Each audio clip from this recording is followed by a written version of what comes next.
நினைவு கூறும் தெய்வம். நாம் ஆராதிக்கும் தேவன் நினைவு கூறும் தெய்வமாக இருக்கிறார். இதை விவரிக்கும் சில வசனங்களை சத்திய வேதத்திலிருந்து கவனிப்போம். தேவன் நோவாவையும் அவனுடன் கப்பலில் இருந்த அனைத்து மிருகங்களையும் நினைவு கூர்ந்து பூமியின் மேல் காற்றை வீச செய்தார். அப்பொழுது தண்ணீர் குறைய தொடங்கியது. ஆதியாகமம் 8:1. தேவன் ராகாலை நினைத்தருளினார். அவளுக்கு தேவன் செவிசாய்த்து அவள் கர்ப்பம் அடைய செய்தார். ஆதியாகமம் 30:22. தேவன் அன்னாளை நினைத்தார். அவள் கர்ப்பவதியாகி ஒரு மகனை பெற்றாள். 1 சாமுவேல் 1:19-20. தேவன் ஆபிரகாமை நினைத்து லோத்துவை அழிவிலிருந்து தப்புவித்தார். ஆதியாகமம் 19:29. எகிப்தில் இஸ்ரவேலர்கள் அடிமைத்தனத்தினால் தவித்து முறையிட்டு கொண்டிருந்தார்கள். அந்த சத்தம் தேவ சந்நிதியில் எட்டியது.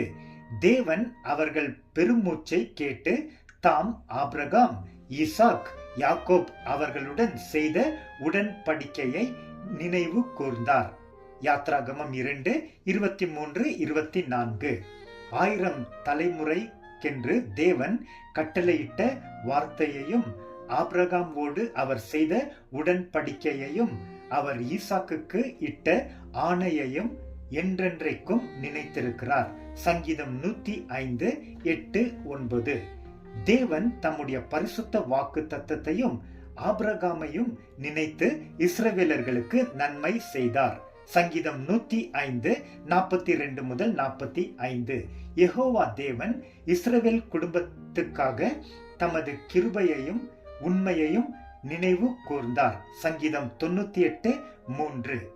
தேவன் கீழ்ப்படியாமல் போன இஸ்ரவேலர்கள் மாம்சமென்றும் திரும்பி வராமல் அகலுகிற காற்றென்றும் நினைவு கூர்ந்தார்.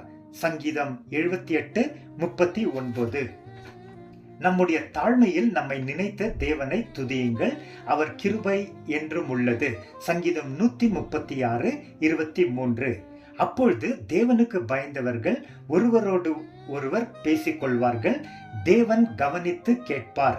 தேவனுக்கு பயந்தவர்களுக்காகவும் அவருடைய நாமத்தை தியானிக்கிறவர்களுக்காகவும் ஞாபக புத்தகம் 1 அவருக்கு முன்பாக எழுதப்பட்டிருந்தது.